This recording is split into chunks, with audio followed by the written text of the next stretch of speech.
قرآن تمہارے لیے یہی ہدایت لے کر آیا ہے، اس لیے اے بنی اسرائیل میری اس نعمت کو یاد کرو جو میں نے تم پر کی تھی، اور میرے عہد کو پورا کرو، میں تمہارے عہد کو پورا کروں گا، اور مجھ ہی سے ڈرتے رہو، اور اس قرآن پر ایمان لاؤ جو میں نے اس چیز کی تصدیق میں اتارا ہے جو تمہارے پاس ہے، اور سب سے پہلے تم ہی اس کے منکر نہ بن جاؤ، اور تھوڑی قیمت کے عوض میری آیتیں نہ بیچو، اور میرے ہی غضب سے بچو، اور حق کو باطل سے نہ ملاؤ، یہ حق کو چھپانے کی کوشش ہے، اور جانتے بوجھتے حق کو چھپانے کی کوشش نہ کرو، اور نماز کا اہتمام کرو اور زکوٰۃ ادا کرو، اور ان جھکنے والوں کے ساتھ تم بھی خدا کے حضور میں جھک جاؤ۔ کیا تم لوگوں کو نیکی کی تلقین کرتے ہو اور اپنے آپ کو بھول جاتے ہو؟ درا حال ہے کہ تم کتاب الہی کی تلاوت کرتے ہو، پھر کیا تم سمجھتے نہیں ہو؟ اور اس راہ پر چلنے کے لیے صبر اور نماز سے مدد چاہو، اور اس میں شبہ نہیں کہ یہ سب بہت بھاری ہے، مگر ان کے لیے بھاری نہیں ہے جو خدا سے ڈرنے والے ہیں، جنہیں خیال ہے کہ انہیں اپنے پروردگار سے ملنا ہے اور ان کو ایک دن اسی کی طرف پلٹ کر جانا بھی ہے۔ اے بنی اسرائیل میری اس نعمت کو یاد کرو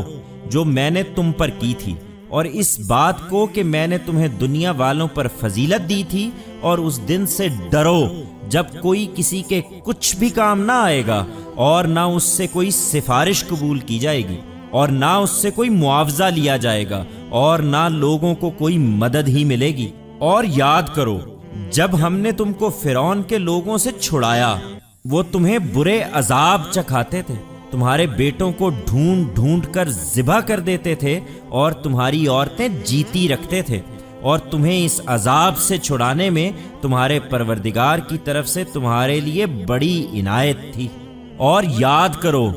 جب ہم نے تمہیں ساتھ لے کر دریا کو چیر دیا اور اس طرح تمہیں بچا لیا،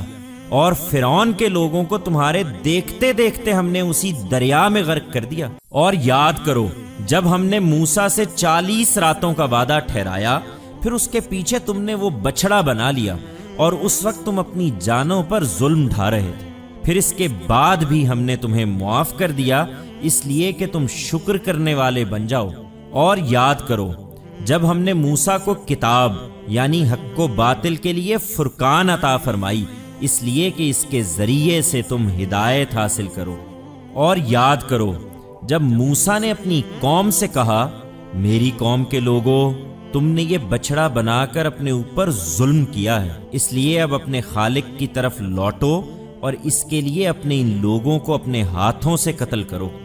یہ تمہارے لیے تمہارے پیدا کرنے والے کے نزدیک بہتر ہے۔ چنانچہ تم نے یہ کیا تو اس نے تم پر عنایت فرمائی اور تم کو معاف کر دیا، بے شک وہی بڑا معاف کرنے والا ہے، اس کی شفقت ابدی ہے۔ اور یاد کرو جب تم نے کہا کہ اے موسیٰ، ہم تمہاری بات کا ہرگز یقین نہ کریں گے جب تک ہم خدا کو سامنے نہ دیکھ لیں، اس پر تم کو کڑک نے آ لیا اور تم دیکھتے رہ گئے، پھر تمہاری اس موت کے بعد ہم نے تمہیں اٹھا کھڑا کیا، اس لیے کہ تم شکر گزار بن کر رہو، اور تم پر بدلیوں کا سایہ کیا، اور تم پر من و سلوہ اتارے، کھاؤ یہ پاکیزہ چیزیں جو ہم نے تمہیں دی ہیں۔ افسوس کہ جن پر یہ عنایت ہوئی انہوں نے اس کی ناقدری کی، اور اس طرح انہوں نے ہمارا کچھ نہیں بگاڑا بلکہ اپنے ہی اوپر ظلم کرتے رہے۔ اور یاد کرو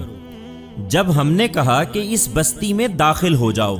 پھر اس میں سے جہاں سے چاہو مزے سے کھاؤ، اور یاد رکھو کہ اس کے دروازے میں عجز کے ساتھ سر جھکائے ہوئے داخل ہونا،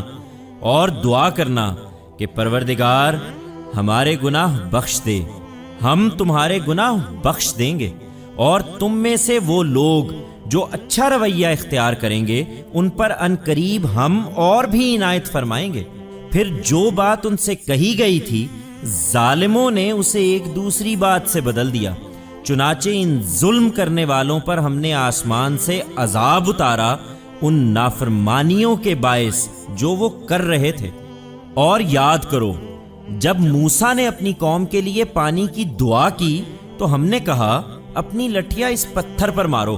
اس نے ماری تو اس سے 12 چشمے بہ نکلے، اس طرح کہ ہر گروہ نے اپنے لیے پانی لینے کی جگہ متعین کر لی۔ اللہ کی اس روزی سے کھاؤ اور پیو اے بنی اسرائیل، اور زمین میں فساد نہ پھیلاتے پھرو۔